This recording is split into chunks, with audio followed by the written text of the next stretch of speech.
Welcome everybody to All Things Aviation. I'm Vince Mickens, and this is a special edition. We're doing something a little different. We are live at Epps Aviation at DeKalb Peachtree Airport in Atlanta, Georgia. And with us is the iconic Pat Epps and his daughter Elaine Epps. So welcome, you guys. Thank you for the hospitality of having us here to be able to do the show from here. And Epps Aviation started in 1965, 55 years ago. I remember going to your 50th anniversary in 2015, and the National Business Aviation gave you the Order of the Silk Scarf, and you've gotten the Living Legend Award, I should say the Harrison Ford Award from Living Legends in Aviation, and a bunch of other things. And we've been talking about your aerobatics and your 33 Bonanza and all kinds of good things.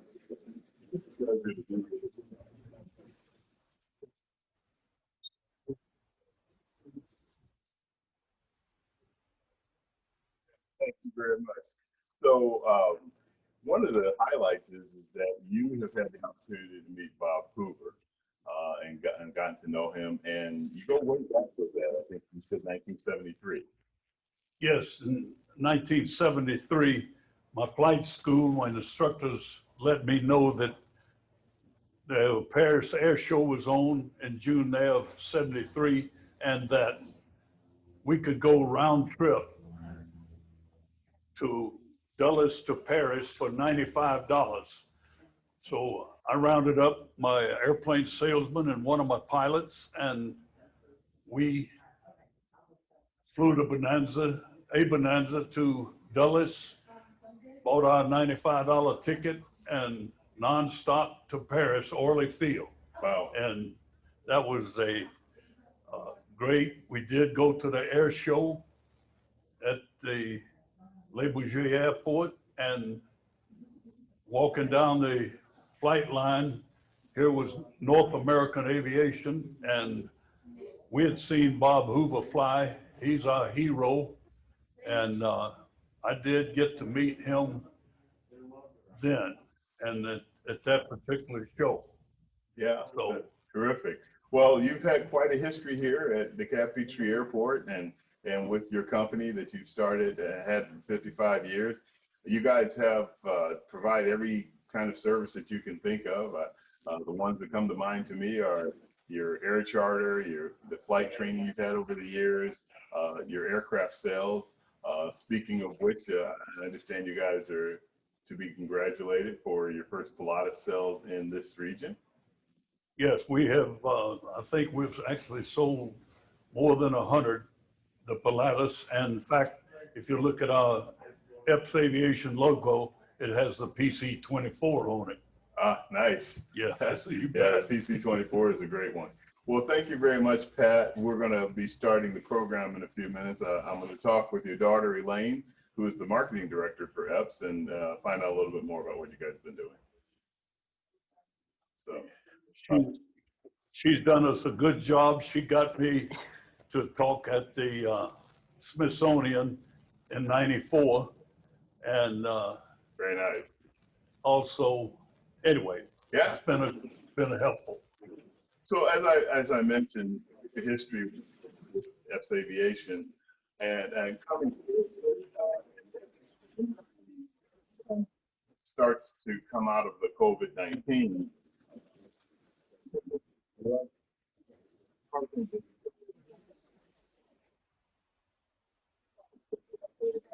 We are definitely seeing the pickup here at DeKalb Peachtree Airport, and our charter flights are picking up. As you said, we delivered a PC-12 NGX in the that's the important designation. Yeah, in the first one in the Southeast Territory we did a couple of weeks ago, and our avionics install department is doing a Garmin G5000 install right now. The turbine shop is busy, and we have seen definitely a pickup in the mid-size and heavy jets, whereas before it was a lot of the smaller airplanes and private owners and pilots that were flying.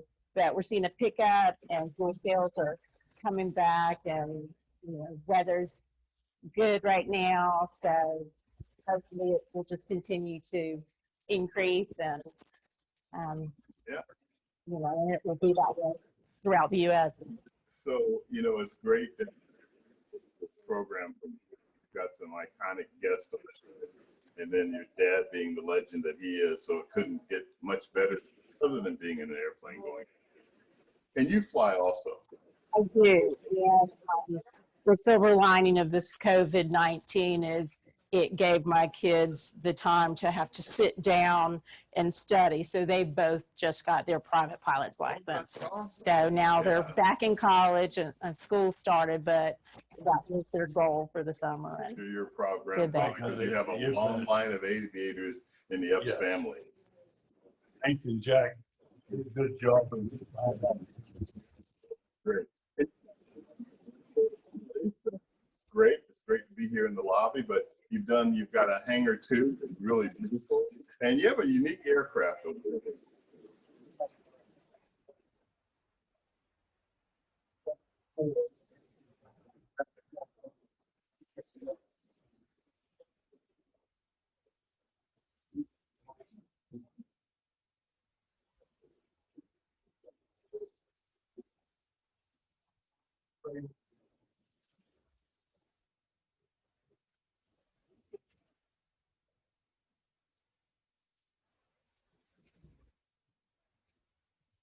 Six months later, Billy Hulse, big name here in Atlanta, Billy Hulse, each craft built two in 74, couldn't sell them. And I could finance the whole thing. We called them home. Found them in California, Hayward, California, and financed the whole thing. Said, do you want the orange one or the red, white, and blue? You know you picked the red, white, and blue, and the rest is history, right? That's right. That's great. Hey, thank you very much again for the hospitality. When we get started with the program, it's an honor. it's great to be back in Atlanta, and good luck. Thank you. So let me introduce our distinguished guests, starting with Lou Seno, Chairman Emeritus at JSSI and Special Advisor to their Board of Directors. We also have Bill de Decker, also a Chairman Emeritus with Conklin de Decker. And we have John Rosanvallon, retired Chief Executive Officer, Dassault Falcon. All three of these gentlemen have had incredible careers, and we're going to share some of that about what each of them have done. But more importantly, they're going to talk about, to our two young guests and others that are watching, they're going to talk about the kind of things that you can be aware of for opportunities in aviation, in addition to being a pilot, and other aspects of aviation. And all three of them, although there is some synergy there, they also come from very different aspects of the industry. Our aspiring young aviation professionals, will start with Brooke Harrington. Brooke just graduated in June from Embry-Riddle Aeronautical University, Daytona Beach. She has a degree in aeronautical science and is now working on her master's in business aviation, business administration through Embry-Riddle Worldwide. And we also have Charles Tari-Head. Charles graduated last year from ERAU in Daytona Beach with a degree, a business degree, and is currently a fleet development associate for Privera, a private air charter company down in Boca Raton, Florida. So welcome everybody, welcome you guys. Brooke, let's start with you, and if you could give us a little bit more about your background, how you decided to continue your education to now work on an MBA with ERAU's Worldwide, and what you're doing. Absolutely. Well, thank you for having me, Vince. Pleasure to be here again. My career in aviation, is a bit short-lived so far. But basically, I decided I wanted to fly planes, and Embry-Riddle was a place to do it. So I came here. I got my bachelor's degree. most of my pilot certificates, and was working on my CFI when we had a little bit of a speed bump here with our COVID. While it is a speed bump, it is definitely an opportunity to explore a little bit more business aviation, which is not something that was my main focus when I came to Embry-Riddle. So I'm working on my my master's in business administration with a specialization in finance through a worldwide university, and just kind of exploring some more options and trying to get to know more people in business aviation. I've actually met Charles through the Dassault Association in Embry-Riddle, and that was one of my biggest kind of aha moments as to, oh wow, there's a whole other world out here in aviation I have not yet explored. So while coronavirus has slowed some flight things for me, it has allowed me the opportunity to meet a lot more people in business aviation and really learn all about the different sides of that.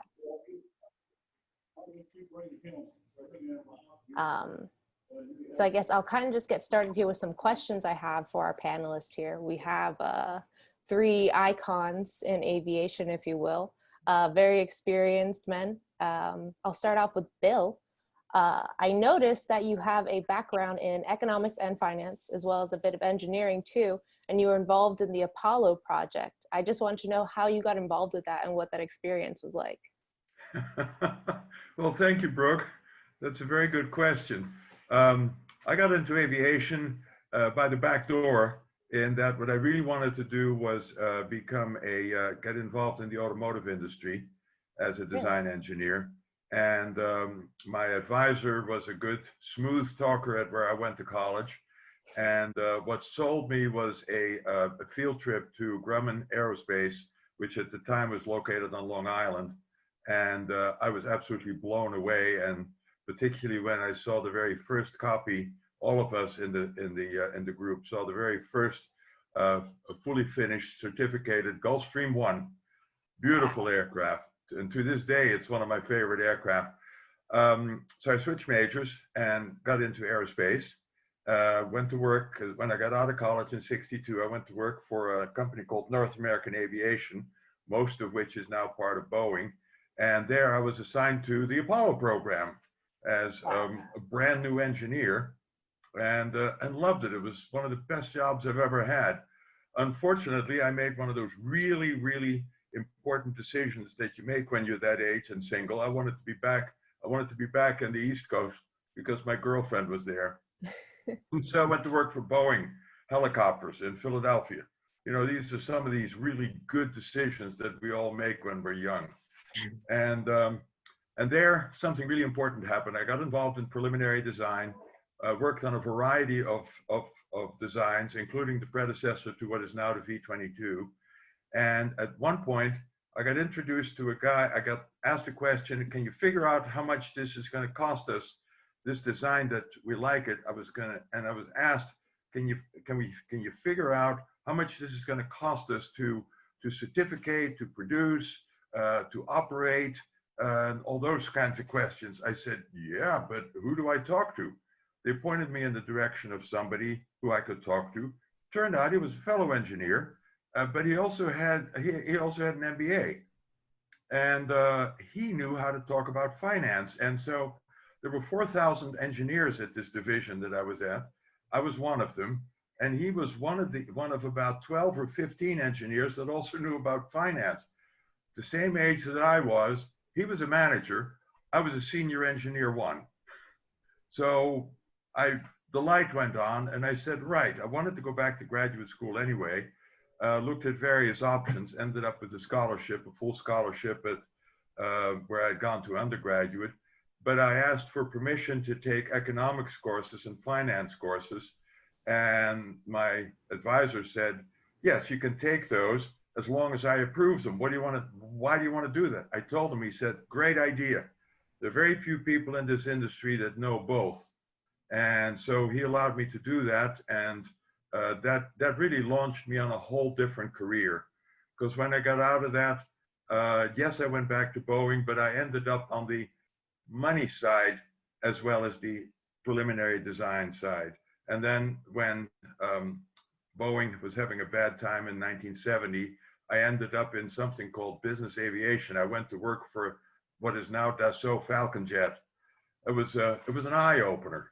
There was a whole different world out there, and I got fascinated with it and spent the rest of my career in it. I went from Falcon jet. I went to work for flight safety, and that's really an important. I'm about to make an important point here that in this business, particularly in business aviation, but also in the airline industry, there's not just the big names, the big boys, Gulfstream, Falcon jet, absolutely, Pratt and Whitney, absolutely, but there are also these vast numbers of high quality, hardworking, interesting support organizations, such as Flight Safety, CAE Simuflight, Dallas Airmotive, what is now my company's parent company, Jet Support Services. They provide important services that our industry couldn't exist without, and in many instances, they're smaller. They give you more of an opportunity to show your talent and move ahead if that's what you want to do. Absolutely. At Flight Safety, I was able to move up into senior management, and in the end, I left to do the ultimate, what to me had been an ideal for many years, and that's to start my own company together with an old friend from Falcon Jet that John also knows, Al Conklin, and we started Conklin de Decker in 1989 and grew that, and ultimately a couple of years ago sold that to Jet Support Services. So my point here is that understanding finances and accounting, you don't have to be an expert at it, but it's important to understand their importance, because as a friend of mine said in the business, he said, look, you can design the greatest aircraft you've ever thought, that anybody's ever thought of, but if the dollars don't add up, it'll never fly. So that's one piece. The other piece is, don't just look at the big boys. They're wonderful companies, don't get me wrong. Also look at all the other support organizations that are there. And perhaps think about, if something strikes you, think about starting your own business. Anyway, I hope that answered your question, Brooke. Absolutely. Thank you. I did want to touch on your business. I noticed that you did start up with your friend and you guys created a very successful business. It became a leader in aviation research, consulting, and education. What advice would you give to young aviation professionals that maybe want to start their own business, but they're not really sure where to begin, or they're kind of nervous about the timing right now? Well, quite often, bad timing is a great time. I mean, bad time in the industry is a great time to take a chance.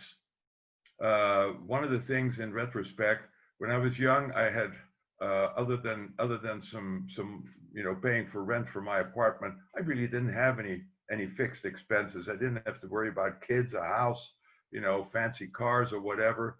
And so if you have an idea and you have the desire to do this, when you're young, when you're single, it's a great opportunity to do it. That's the good side. The bad side is that by working for other companies for a while, you'll gain a lot of knowledge and a lot of experience. And so in my case, I really had never thought about starting my own business until I started working in business aviation, and I saw how many people had started their own business, like Pat Epps. Pat and I met, I don't know exactly when, but it was a long time ago. And he started his own business. I don't remember what his background is, but he did. And that's, so to me came that feeling that, and Al Conklin started bugging me. He had started the business by himself a year or two before that. And he said, I need help. I don't understand computer. He was 10, 12 years older than I am. He said, I don't understand computers. I don't understand helicopters, and I need help. And so finally I said, I got to take the plunge. And there I was, one daughter in high school, one daughter in college, a house, a wife, a dog, a cat. And so I took the plunge. And the first year was a little rough. The deal I made with my wife is we'll try it for a year and live off of our savings. And if it doesn't work, I'll go back and get a job working for somebody else. Well, it worked. So there are two ways of doing it. And I don't know, for many people, it's for me, yes, I probably could have made more money someplace else, but I had a wonderful time. And the 30 years that I've been in essentially my own business, it's just been, there's never been a bad day other than when I had a bad cold. Thank you, Bill. That's some great insight and advice that you're providing. I'm going to go over to Charles. So Charles, you bring a different perspective. You grew up in Europe, and you got your private pilot's license basically in high school at the age of 17. What's your perspective, and what kind of questions would you have for these guys? Yeah, so I got to experience kind of aviation. I actually went to business aviation a little bit differently. I was more on a track to go towards the airlines. Had some experience in Ireland growing up, was exposed. A good relative was in aviation. So I got exposed to that. One day was able to actually fly in a Challenger 604 to Goose Bay. And that was kind of where the light bulb kind of turned on, and I then was like, wow, airplanes are cool, and this is what I want to do. And initially I wanted to be a pilot. That was all I was set to do. And this person, a mentor, came up to me when I was 11 years old, or 10 years old. He was sadly passing away with cancer, and he looked at me and he said, Charles, don't be a pilot, buy an airport. And that was always his kind of thinking, was kind of think outside the box. He's like flying's very cool, but it's point A to point B. He's like, you can do more and kind of get your business background going, so you can do more than that, and you can fly for fun, and you can do all that. But at the end of the day, do something different and do something more, and that'll be more fulfilling. So that's kind of how, long story short, ended up going to Embry-Riddle, meeting Lou, and Lou was pushing me kind of into the business aviation sector, as he does. He's obviously kind of Mr. Business Aviation. And I've done some internships for an aircraft lessor on the commercial side in Ireland, as well as an airline down in Colombia, and was kind of in the route of going to work for the airlines. And thankfully, thank God I didn't, based on COVID and some other things, but also just from a work perspective and just the industry, it's been a great experience over the last year. Learned a lot working for the charter company, and in sales and all that. And I think it's just an industry that's growing. It's obviously there's a kind of stigma that it's kind of like an old boys club, and that is not the case. I think there's a lot of diversity in the industry. There's a lot of push for diversity, and I mean that's a good thing. And a lot of companies are really kind of stepping up to the plate, which is great. So Charles, yeah, what can these guys help you with in terms of where you are now with your career path? Yeah, so I actually had a question for John. He's obviously a French countryman, so I just had a question about for you. You obviously came from France and made that move over to the U.S. and kind of has based your life in the U.S. based on kind of the business aviation sector in the U.S. And just kind of Dassault obviously is very large in the U.S. So I just kind of wanted to ask how that was for you at the time when you kind of made the switch from growing up in France and studying and working in France to going over to the U.S. and kind of setting your roots, and you're now an American. So you're kind of the picture of the American dream per se, and I think I'm kind of going in that direction. So maybe you can speak to that a little bit. Yes, thank you, Charles. I grew up in France, as you said. I went to an MBA. And my major in the MBA was in international affairs. Back in the early 70s, international affairs were not big yet, but I thought it was an interesting field. I knew nothing about aviation.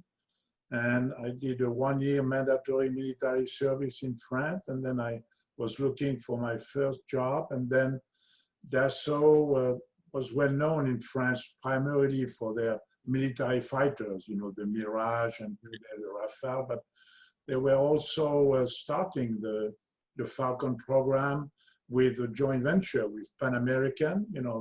Pan American was the #1 American airline, and they had decided to set up a separate division to distribute and support the Falcon in the US. And I joined, the little team was in charge of doing the liaison between the design office, the production, and the US and the Pan Am partners. So initially my job was more contract, finance, and then I was lucky to first move to the US in '79. And then from finance, I went more into the sales side because a lot of the sales guy at that time had, either, a strong aviation background, but as Bill de Decker said, not much finance background. So I was on a regular basis traveling with sales guy to explain the finance side, the true operating cost, the true ownership cost of an airplane. And then, my career really moved more toward the sales. And then at some point, I was able to, I went back to France, came back 25 years ago, and in 1996, I was promoted to president of Falcon Jet, and I've been with Dassault for about 45 years, and at the second half of my career in senior management, but based in the US. I might add, Charles, if this is Bill, I might add, Charles, I too was born in Europe and raised in Europe, Amsterdam and The Hague in the Netherlands. And when I came to this country, I was towards the end of high school. My parents dragged me across. I wanted to come, but interesting, you asked a question. I think one of the things I sense about your question is with respect to the business climate in the various parts of the world. And from my point of view, one of the things I really have enjoyed living in this country and working in this country, and still with a lot of contacts in Europe, including France and Holland, is that it is so much easier. It's so many more people think about starting their own business in this country because it's very easy. I remember when I started Conklin de Decker, and basically it took 1 day to incorporate. And it took me 1 day, $75 for the application, and $10 for the return FedEx envelope to get the incorporation papers in 24 hours. And that I don't think Europe is, I don't think you can duplicate that in Europe. Some countries are going to be easier than others, but none of them are as easy as this country. Certainly, that's been my experience. And I think that's something to keep in mind. It's one of the reasons why there are so many different companies, like for instance, Epps Aviation, Pat Epps. The day he started, he did literally what your friend told you, Charles. He didn't buy an airport, he bought a piece of an airport and put up an FBO. And I'll bet you when the tough part was building the business. The tough part was not getting the permit to do that. John, you've seen a lot in terms of growth, particularly from a manufacturer's perspective. What can you share with our young aspiring aviators with regard to their opportunities and things like that related to your aspect of the business that you've done for decades? There are, I would say, three things which are very exciting in business aviation. Number one, it's the most obvious, the product itself is fantastic, whether it's a Falcon, a Gulfstream, Bombardier, these are very sophisticated modern airplanes. And, that's something which few people know. And I just would like to make a quick comment about FedEx. Few people know that in the early 70s, Fred Smith got his MBA, I think from Harvard. And, Yale. Yeah, and he had this idea of FedEx concept. Is the guy at Yale told him it was not a very good business idea, and he started FedEx actually with a fleet of 20 Falcons, which were converted to small cargo plane, and then the rest is history. But the business aviation has been, as Bill mentioned earlier, in many sides of aviation. But back to Vince's question, beyond the product itself, which is very advanced and very sophisticated, you have a huge community few people realize that you have 22,000 business jets flying all over the world. That's the same order of magnitude as the number of airliners flying. So you have a community of professionals all over the world, which is incredible. And of course, the pilots, but a lot of technicians, a lot of management companies, and we touched on that. So, you know, all this very broad and very global community is fascinating. And the last but not least, you know, because nothing happens without customers. And in the case of Falcons, you know, we have entrepreneurs like Elon Musk, like Jeff Bezos, who need an airplane to be successful, and we have access to these people. But at the same time, we have also a lot of Fortune 100 companies, and all of them, you know, basically have a business aviation department, either in-house or subcontracted to a management company. So when you take all this together, you know, the extraordinary group of customers, the global talent we have worldwide, and again, the product itself, it's a fascinating community. And I think that it's different from the airline world, which is, you know, you have millions of customers. It's a very different environment. And if I may say so, I think business aviation has more of a human touch because you know directly a lot of people. And again, that's been lucky to work in this business for almost 45 years. And that's why I never felt the urge to go outside of this industry. I think that's well said, and actually that's a great segue for Lou Seno, Mr. Business Aviation, as you were called earlier. And Lou and I go back in the business aviation world a bit. Lou, how about you share a little bit about your background and your perspective on this? Sure. Vince, I'd be happy to. I guess I would call myself the consummate wingnut. I grew up building airplanes in the basement with my father, was in a family retail business through high school and college, and was one of these guys who soloed when I was 16, got my private when I was 17. The family sold the business when I was in my mid-20s, and I decided to see if I could make a living in aviation. And I did. It was a little difficult at first. I was selling an airplane, a very niche airplane made up in Alexandria, Minnesota, called the Belanca Viking. And Bill might remember it. Yes, I do. It was fabric covered. It had wooden wings. It was a superb airplane.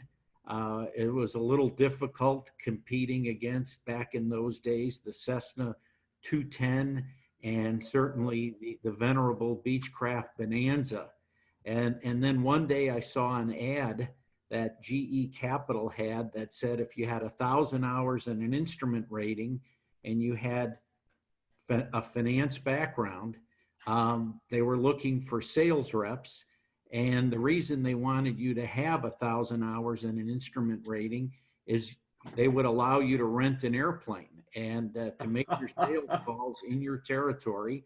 I was living in Chicago at the time, and the office was in Glen Ellen, Illinois, a western suburb of Chicago. And I sent my resume in. I got hired and quickly got checked out in an F-33 Bonanza, which coincidentally, Pat Ebbs flew an aerobatic routine with the F-33 for years.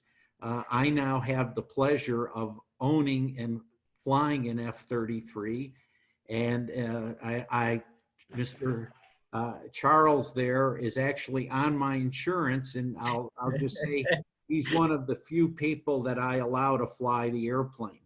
But I segued from there, and I'm delighted Charles is back in this finance program, because really where I spent 3+ decades is in the aircraft finance and leasing business. And as a young sales rep for GE, I actually first called on Mr. Rosanvallon in his office in Hasbrook Heights, New Jersey. John had a very challenging client looking for financing on a Falcon 50. And I strolled in, and he was kind enough to see me. And I said, John, I truly believe I can get this gentleman approved and close this transaction for you. And lo and behold, I did. And I guess, Vince, you know, in this industry, we're all friends. I mean, coincidentally, John, Bill, and myself, we all served, and I think you were on the NBAA staff. We all served on the NBAA associate member committee, AMAC as it's called.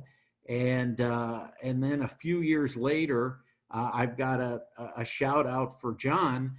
John was heading up Gamma and said, you know, we need some good service organizations in Gamma. And he was able to get a bylaw change done, which allowed Jet Support Services. And at the time I was president of Jet Support Services, we then joined Gamma, followed by our good friend Craig Sincock, who runs Avfuel Corporation. So Absolutely. it's you know, excuse the expression, it's a very incestuous business. We all know each other. We all worked together for years. But as I said, I spent 3+ decades financing and leasing airplanes. I then started a business aircraft finance group for McDonnell Douglas out in Long Beach, California. We were acquired by Boeing in '97, and then we were spun off to GE. And I spent my last 5 years commuting to Danbury, Connecticut, where I was senior vice president of aircraft programs, reporting to my good friend Dave Labrosi, who was running GE Capital Solutions at the time. And and then went to, became president of JSSI in 2010, was there for 5 years, and I'm still with JSSI. And now Bill and I are fellow JSSI teammates, both with an emeritus in our title. And we're very happy to bring Bill and his organization into the JSSI family 2 years ago. So again, I've got about 7,500 hours. I'm an ATP, but as I said to you, Vince, never, as much as aviation flying is a passion, I never really aspired to fly for a living per se. And I see my good friend, Mr. Head, perhaps headed in that way. Charles owns a Mooney, so he's a fellow aircraft owner, and very happy to see him, you know, initially getting into charter management. And I could see his career going into working for somebody doing lease and loan transactions on some of John's fine airplanes in the next phase of his career. Yeah, I think you bring up, you guys have all brought up something really important, and that's the broad parameters in aviation as to how many different things are available on so many different levels. And you know, obviously with our background, we lean a little bit on business aviation, but I think rightfully so, because everybody knows the airline business, but business aviation is still somewhat new to some, or it's just something that, and especially talking to the young aviation professionals coming, you know, just coming out of school and figuring out what they want to do in their career. The automatic track is, this is what you have to do to become an airline pilot. But when you start talking about to become a corporate pilot, it's a bit of a different track and requires some emphasis and that type of thing. But there are so many other aspects of the industry, and I think all of you are a good example. Lou, you in particular, a good example of somebody who flies all the time, but as you mentioned, you've never had the desire to fly professionally or fly for hire. But yet every time I talk to you, you're I can't talk to you because you're in your airplane. Um, and so I think that is well a point well taken. I wanted to come back to John for a minute because John, with Dassault Falcon being what it is, you have a broad international perspective, in particular about the industry. Is there anything you could share with us about your take on that? Yeah, first, I mentioned the over 22,000 business jets flying all over the world, but the fact remains that, about 65% of that fleet is in the US. That's in fact why Dassault started with Pan Am, and that's why I later moved to the US, because that's really the core market for business aviation. Then you have Europe as a second major market. Recently, Asia and China in particular have become important. Latin America is important. So as I mentioned earlier, it's the US first, but it's very much a global market. And there's a point I wanted to make, because we are going through this crisis with COVID, but it's very interesting to see that when I compare today the airline world, the Airbus, Boeing world, as opposed to business aviation. Business aviation has been much more resilient. In April, of course, everybody had a very low point in terms of flying, and almost everything was coming to a full stop. But since April, business aviation has recovered much faster than the airline industry. That means that, the jobs will suffer much less than what we see at Airbus, Boeing, or the major airline. And I think that's important in the big picture to see that business aviation is a very resilient business. People, they need to fly, to see customers, to grow their business. And, I have read over the last few months that, people will change their business travel habit, and certainly that will have an impact, think on hotels, on convention center, on airlines and so forth. But I think for critical business, people will still want face-to-face, and business aviation again will remain more resilient. So I think that's another good reason to really consider business aviation. Yeah, John, I want to add on that point as well. Our company as a charter management company, we have 10 airplanes, mostly based out of Boca, but floating across the United States. And we obviously kind of braced for the worst when this happened. We weren't really sure what to expect. And luckily have been pleasantly surprised. Our operations, as far as our flight hours, are actually back to 2019 levels.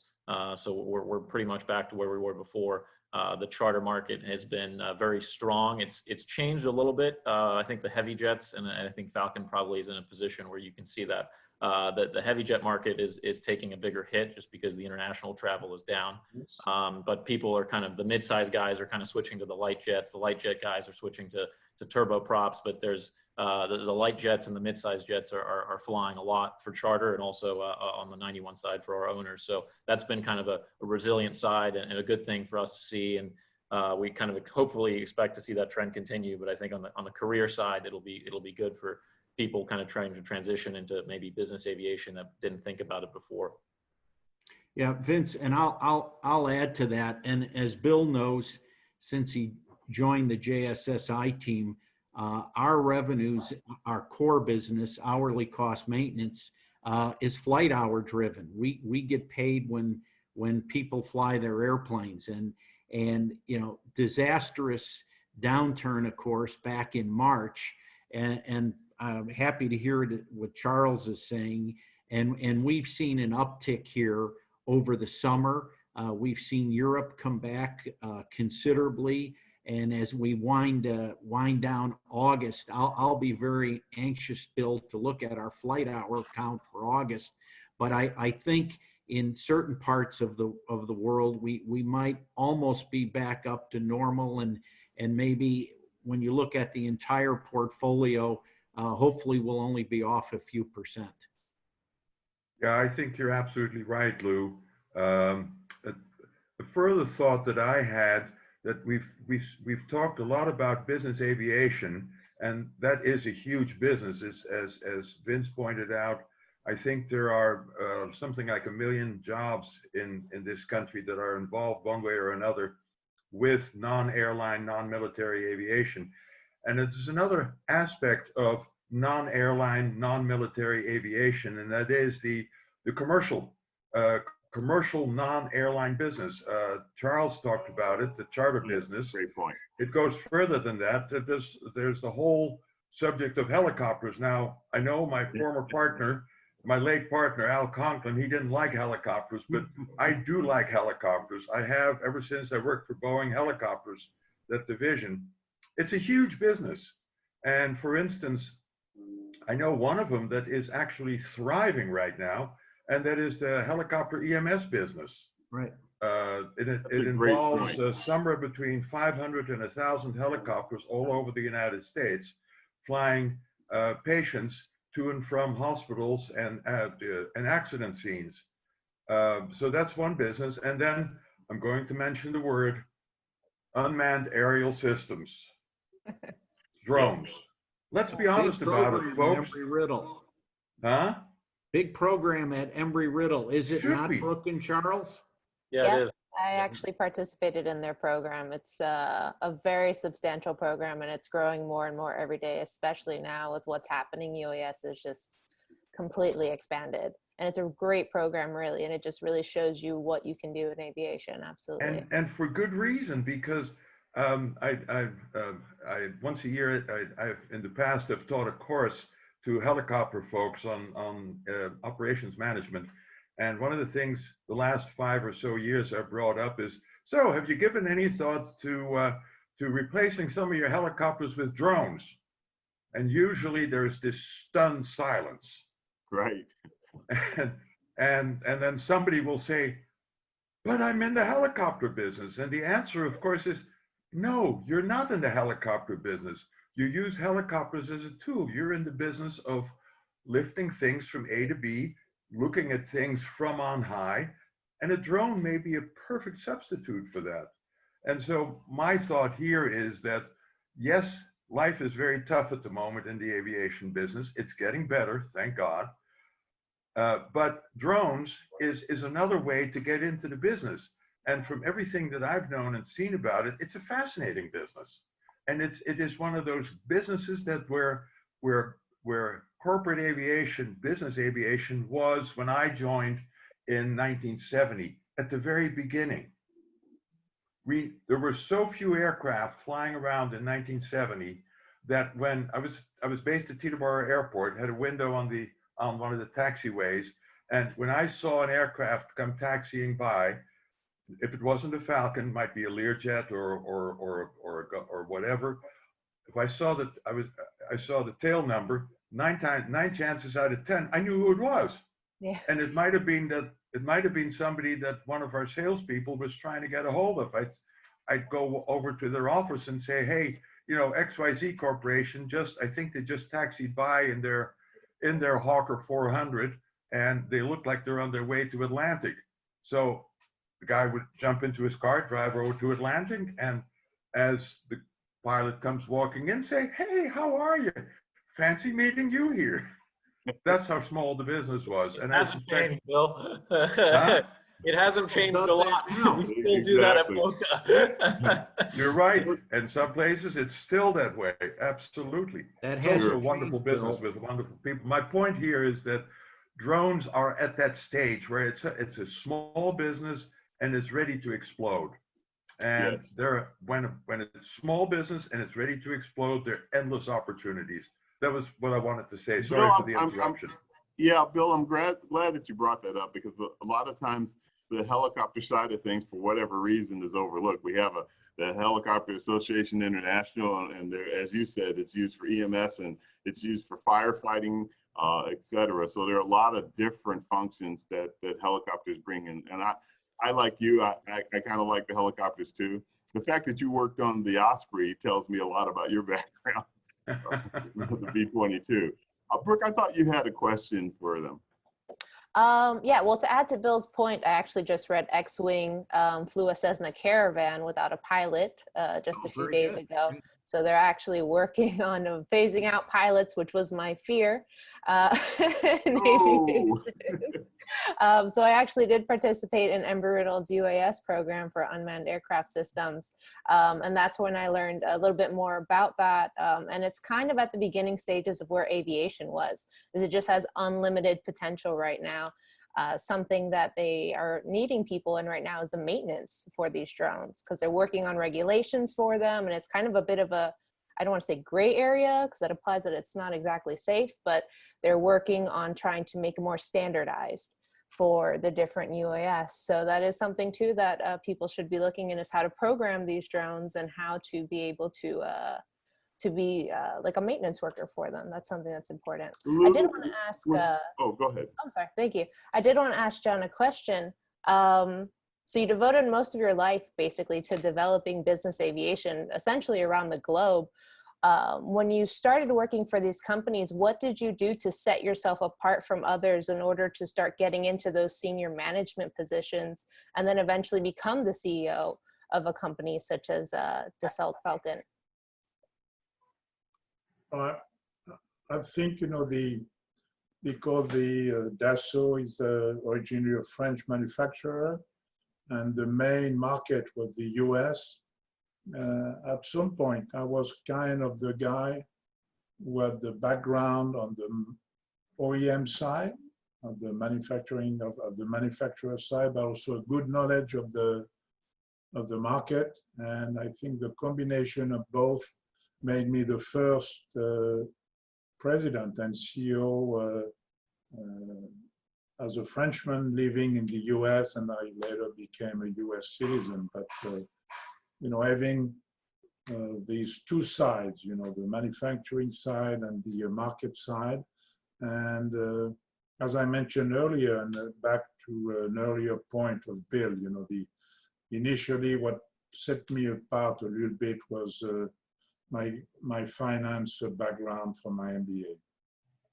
So you would say basically having your foot in every door you can and just being as multifaceted, and even being from France, having a bit of a different perspective can help you kind of advance in these companies. Yeah, it's kind of especially now the business is so global that, in many companies you have people from very different background and very different nationalities. So as I mentioned earlier, I think that's a great part of very interesting part of business aviation.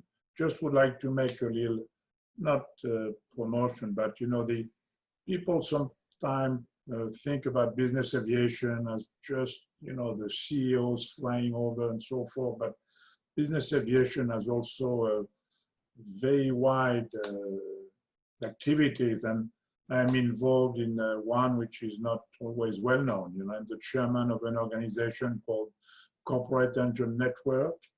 And over the last 25 years, we have flown 30,000 flights for people who need to go from their home to a city where they receive a treatment for their cancer. And in fact, majority of them are children. So it's interesting to see that business aviation has also, can also help in many situations when there were, big storms in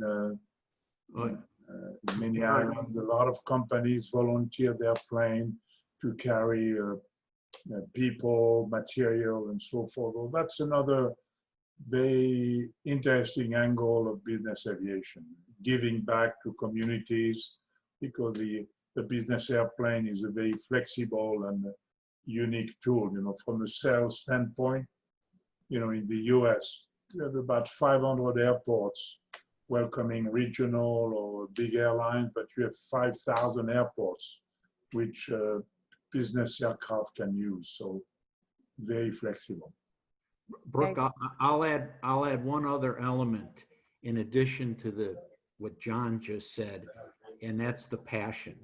You have to have the passion for the industry, and in particular, the passion for the segment of the industry in which you are currently participating. And my colleagues there with John and Bill, I noticed that the first time I walked into John's office, it wasn't just, hey, Lou, can you help me? He was truly vested in getting his client taken care of. And Bill mentioned teaching his helicopter class.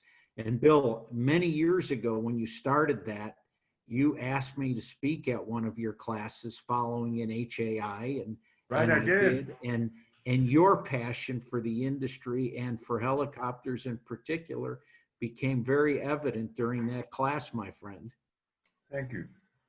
If I may, I'll add one other thought to what Lou said and what John said, and that is that one of the things that I did, and particularly it's one of the benefits of working for a smaller company where there is not a stifling pyramidal type structure, management structure, and that is that at Flight Safety, I had the opportunity to see opportunities, business opportunities, and then the way the company was set up, we had the freedom to act on those obviously within limits. But it allowed me one day, together with another guy in the company, we came to the conclusion that Flight Safety was doing a wonderful job training pilots for business aircraft and had expanded into training pilots for airlines. And here was this whole field of training pilots for transport category aircraft in the military, specifically the Air Force. So it was the opportunity there was a request for proposals coming out, and we dove into it. And yes, it spent a little money, but it worked. And out of that, to cut a long story short, Flight Safety now has a very successful division that focuses on military pilot and maintenance technician training. And it came about because the company I was with was small enough and was managed so that there was the opportunity, if the folks in senior management had an idea, they could build it into the beginnings of a new business, and it worked. And I wasn't the only one that did that. Others did the same thing in Flight Safety and in other companies. It's one of the things that pushed me into starting my own company. Anyway, that's another aspect of getting high up in your company, is have ideas, see opportunities, and then act on them. Bill, I think this is kind of a good transition. I wanted to say for people that are listening to this that are maybe younger in their careers or maybe still in school, one of the main kind of advice that I would give to them is get involved. And Embry-Riddle was great for that because of obviously the connections in aviation, but even maybe some people aren't at Embry-Riddle, they might be at a college that has nothing to do with aviation, and they're looking at, oh, how can I get into business aviation? Well, first of all, if you're listening to this call, you're halfway there because there's 5 people here that are willing to help, and I guarantee that if you call any of us, we're happy to kind of give advice and mentor as needed. But that would be my main thing is get involved in something. If you say, hey, I want to work in charter sales, then call up some charter brokers, and I guarantee that maybe some will push you away, but you're guaranteed that out of 10, 3 or 4 are going to be happy to help you and kind of get your foot in the door. Because once your foot's in the door, then it's all on you. But it's all about, there's a little bit of I think a barrier to entry to business aviation. People are like, oh, it's kind of a niche. It's people don't know how to enter the industry. And really the main thing there is everybody wants to help. I've never met one person in the industry that didn't want to help me. And Lou was paramount in kind of helping me grow and putting me in the position. I ended up at the job that I'm at now because of a cocktail that Lou and I went to. It was a PNC finance event. Ended up meeting my boss there. At the time, I was the president of the organization on campus that was a business aviation organization. And my boss ended up calling me on my last semester in college and said, hey, I know you probably have a job, but I'm looking for some interns. Can you find some interns at school and send me their resumes and we'll interview them? And I said, well, actually, I'm kind of in between because of this whole immigration thing, but I might be interested in a full-time position. And he said, you're hired, pretty much. I mean, it was a little bit more complicated than that, but But what I'm trying to say is it's all about trying to kind of network and build your resume and kind of connect with people. And we're all here willing to help and willing to try to get you in the industry. And kind of a final point is there are so many sub industries in business aviation that we haven't even touched on. I mean, I can think of catering, all the maintenance support, but not even just line maintenance, parts. I mean, there's just so many other aspects that go into to the overall business aviation aspects today. And I think as we move into the future and have, especially kind of talking about charter, it's going to be how do we streamline that? How do we streamline the brokering side of charter?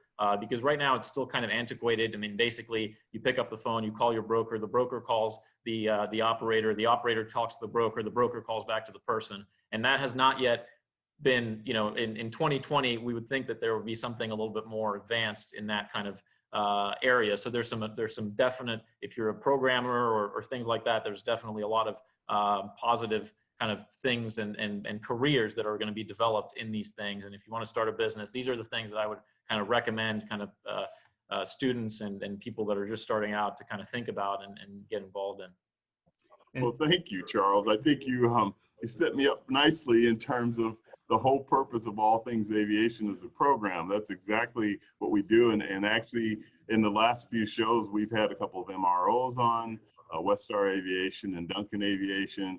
We've had a corporate caterer and address some of the other aspects of the industry, which is absolutely the purpose of this, as you call them, subsets of aviation, but very important aspects of it.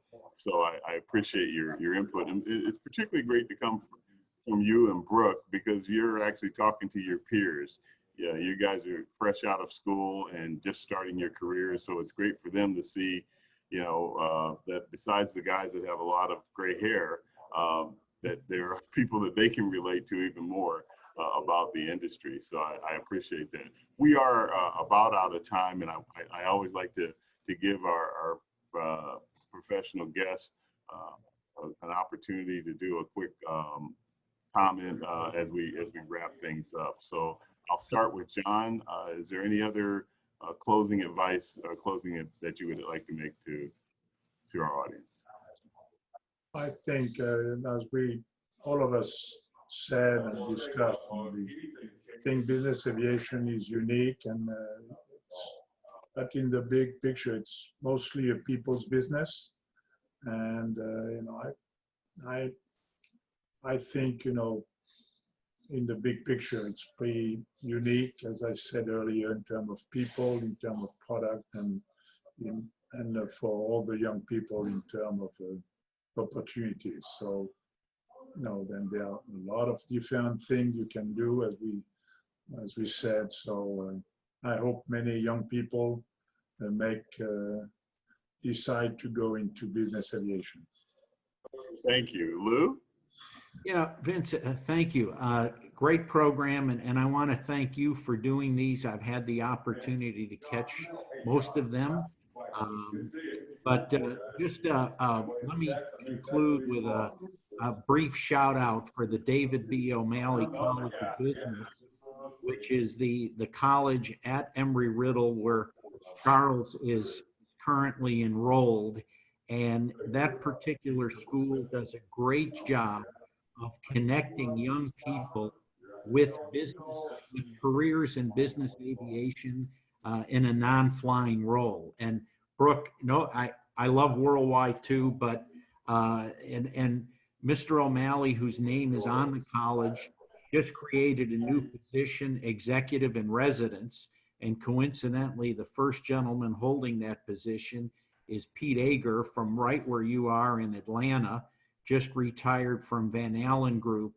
And his job there is to really connect young people like Charles with people like JSSI and Dassault and other companies in our industry. So we recruit from there, and it's a good spot.